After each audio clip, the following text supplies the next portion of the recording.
नमस्कार, केबी न्यूज 24/7 में आप सभी का स्वागत है। मैं हूं पूजा आपके साथ। आइए सबसे पहले देखते हैं मुख्य समाचार। एसएम कृष्णा एक दूरदर्शी और कूटनीतिक राजनीतिज्ञ थे, बोले कर्नाटक के मुख्यमंत्री सिद्धरामैया।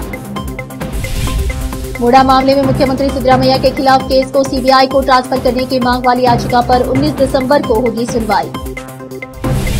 महाराष्ट्र चुनाव के नतीजों के खिलाफ सुप्रीम कोर्ट जाएगा इंडिया गठबंधन, शरद पवार के आवास पर हुई अहम बैठक।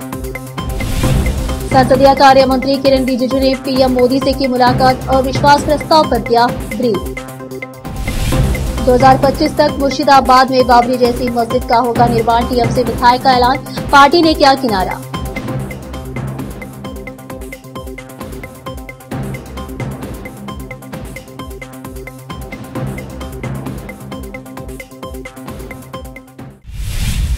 अब समाचार विस्तार से।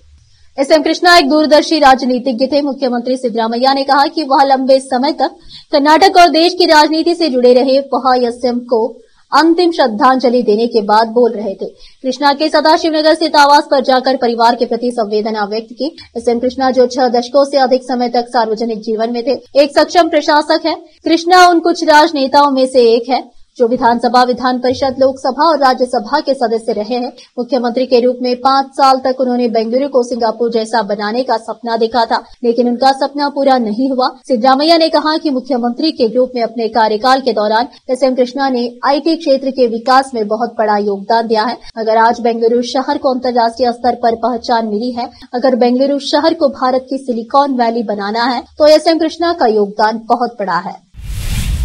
कर्नाटक उच्च न्यायालय ने सीएम सिद्धरामैया द्वारा दायर याचिका पर सुनवाई के लिए 19 दिसंबर की तारीख तय की है, जिसमें मैसूर शहरी विकास प्राधिकरण मूडा से अपनी पत्नी के नाम पर अवैध रूप से एक भूखंड हासिल करने के आरोप में उनके खिलाफ मामला सीबीआई को स्थानांतरित करने की मांग की गई है। इस बीच अदालत ने याचिकाकर्ता स्नेहमय कृष्णा का प्रतिनिधित्व करने वाले वकील को सिद्धरामैया, उनकी पत्नी और बा मैदुना को समन जारी करने का आदेश दिया। सुनवाई के दौरान जमीन के मूल मालिक देवराजू की ओर से पेश वरिष्ठ वकील दुष्यंत दवे ने अनुरोध किया कि मुख्यमंत्री सिद्धरामैया के खिलाफ अभियोजन मामले को बरकरार रखने वाले एकल सदस्यीय पीठ के आदेश को चुनौती देने वाली अपनी डिवीजन बेंच में लंबित है। हालांकि हमारे पास इस आदेश से कोई संबंध नहीं है, हमें सुनवाई का सामना करना होगा, इसलिए याचिका की सुनवाई स्थगित की जानी चाहिए।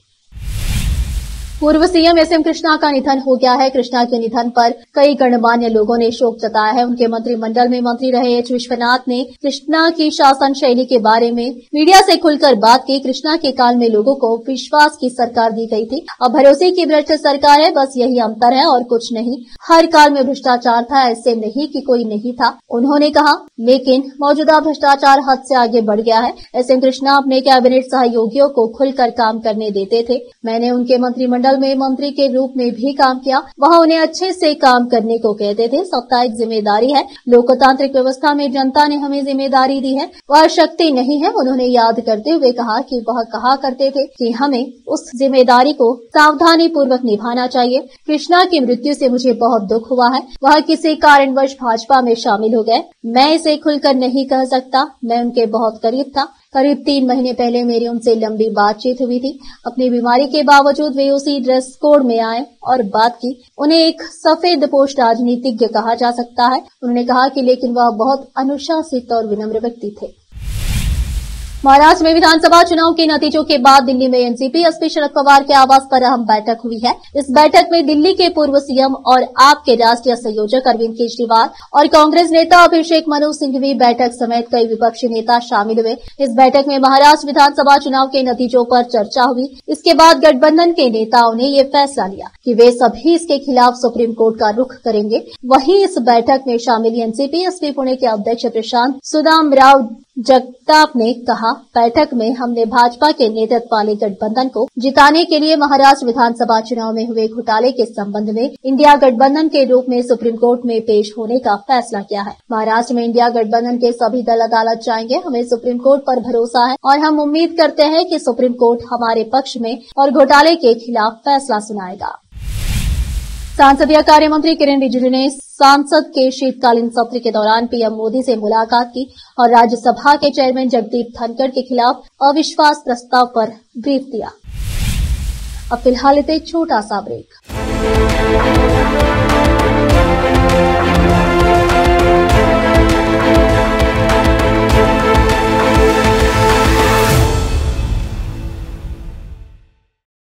नूर एजुकेशन ट्रस्ट बीदर की ओर से चलाए जाने वाला Noor MEd and BEd college Bidar, recognised by NCTE Delhi and affiliated to Bidar University, Bidar. Admission are open for the academic year 2024-25. विशेषज्ञ और सक्षम शिक्षकों द्वारा शिक्षा प्राप्त करने के लिए नूर एमएड एंड बीएड कॉलेज में दाखिला लें और शांत वातावरण में शिक्षा प्राप्त करें। बीदर शहर में बेहतर शिक्षा का एकमात्र केंद्र Noor MEd and BEd college, Shahpur gate, Bidar. Phone numbers 9945283920, 8482221297।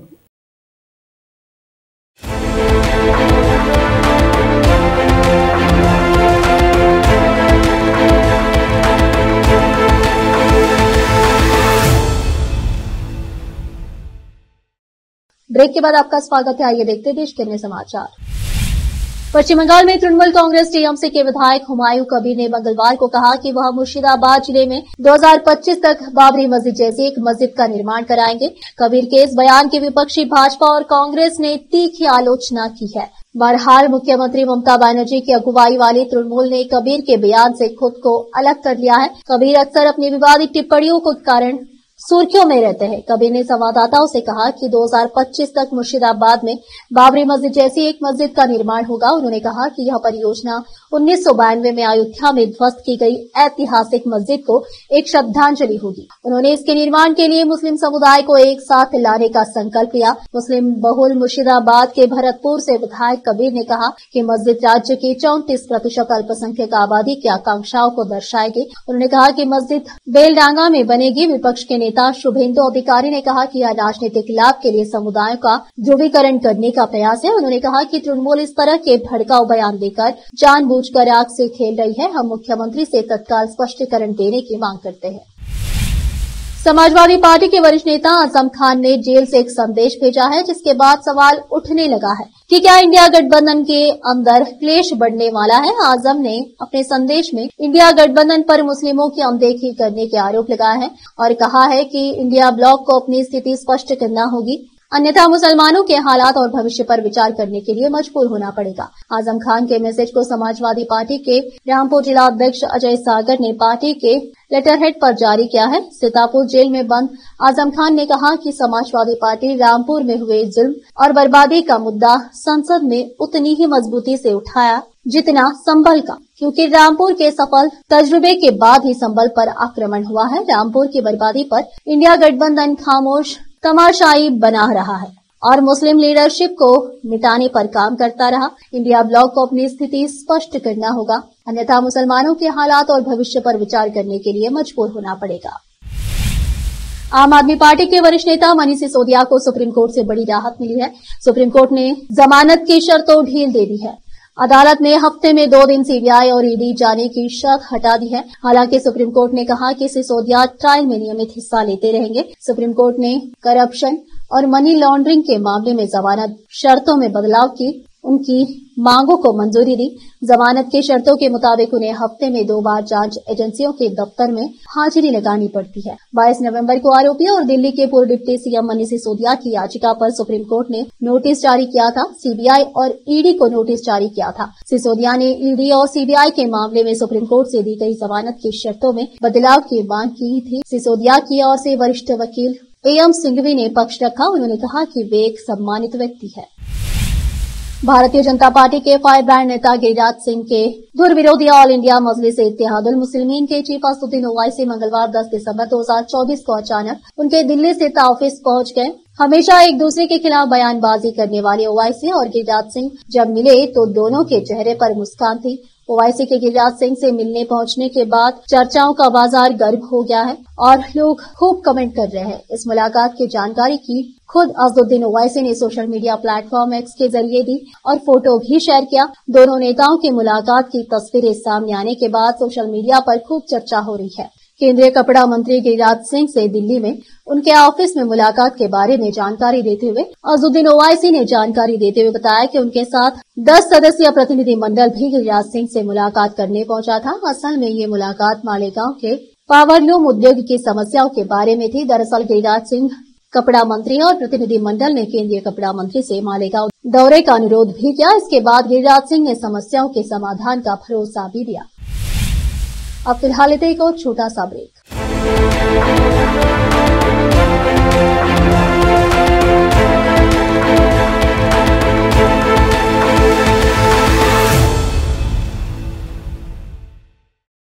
Noor education trust Bidar की ओर से चलाए जाने वाला Noor MEd and BEd college Bidar, recognised by NCTE Delhi and affiliated to Bidar University, Bidar. Admission are open for the academic year 2024-25. विशेषज्ञ और सक्षम शिक्षकों द्वारा शिक्षा प्राप्त करने के लिए नूर एमएड एंड बीएड कॉलेज में दाखिला लें और शांत वातावरण में शिक्षा प्राप्त करें। बीदर शहर में बेहतर शिक्षा का एकमात्र केंद्र Noor MEd and BEd college, Shahpur gate, Bidar. Phone numbers 9945283920, 8482221297।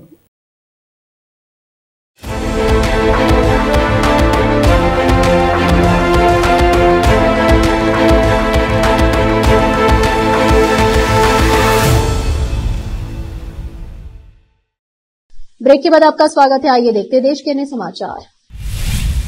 Delhi विधानसभा चुनाव अब ज्यादा दूर नहीं है, ऐसे में सियासी हलचल भी बढ़ने लगी है। इस बीच दिल्ली के पूर्व मुख्यमंत्री अरविंद केजरीवाल ने साफ कर दिया है कि उनकी पार्टी अकेले दम पर राजधानी का चुनाव लड़ेंगे। अरविंद केजरीवाल के बयान से साफ हो गया कि आगामी दिल्ली चुनाव में आम आदमी पार्टी किसी दल के साथ गठबंधन नहीं करेगी। आम आदमी पार्टी चुनाव को लेकर पूरी तरह कमर कस चुकी है। इसी का नतीजा है कि आप अपने उम्मीदवारों की 2 लिस्ट भी जारी कर चुकी है। अरविंद केजरीवाल ने पहले ही ये घोषणा कर दी थी कि आगामी दिल्ली विधानसभा चुनाव के लिए उनकी पार्टी कांग्रेस से गठबंधन नहीं करेगी। अब उन्होंने किसी और दल के साथ गठबंधन की अटकलों को भी पूरी तरह खारिज कर दिया है। इससे पहले लोकसभा चुनाव के लिए आम आदमी पार्टी और कांग्रेस ने समझौता किया था, लेकिन यह समझौता उतना कारगर नहीं हुआ जितना दोनों दलों ने सोचा था। आम आदमी पार्टी दिल्ली में लगातार 3 बार से सरकार चला रही है, वहीं कांग्रेस फिर से दिल्ली की सत्ता में लौटने की राह देख रही है। राहुल गांधी का एक वीडियो वायरल हो रहा है जिसमें उन्होंने विरोध जताने का एक अनोखा अंदाज अपनाया। राहुल गांधी ने संसद परिसर में रक्षा मंत्री राजनाथ सिंह को गुलाब का फूल और तिरंगा भेंट किया। ये वाकई विपक्ष के प्रदर्शन के वक्त हुआ जिसमें विपक्ष ने केंद्र सरकार पर अमेरिका में अडानी के रिश्वतखोरी के आरोपों पर चर्चा से बचने का आरोप लगाया गया है। आखिर में फिर एक बार देखते हैं मुख्य समाचार। एस एम कृष्णा एक दूरदर्शी और कूटनीतिक राजनीतिज्ञ थे, बोले कर्नाटक के मुख्यमंत्री सिद्धरामैया। मुडा मामले में मुख्यमंत्री सिद्धरामैया के खिलाफ केस को सीबीआई को ट्रांसफर करने की मांग वाली याचिका पर 19 दिसंबर को होगी सुनवाई। महाराष्ट्र चुनाव के नतीजों के खिलाफ सुप्रीम कोर्ट जाएगा इंडिया गठबंधन, शरद पवार के आवास पर हुई अहम बैठक। संसदीय कार्य मंत्री किरण रिजिजू ने पीएम मोदी से की मुलाकात और विश्वास प्रस्ताव पर दिया ब्रीफ। 2025 तक मुर्शिदाबाद में बाबरी जैसी मस्जिद का होगा निर्माण, टीएम से विधायक का ऐलान, पार्टी ने किया किनारा।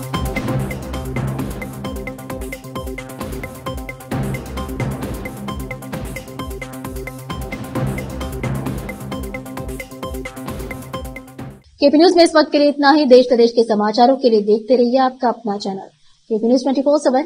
धन्यवाद।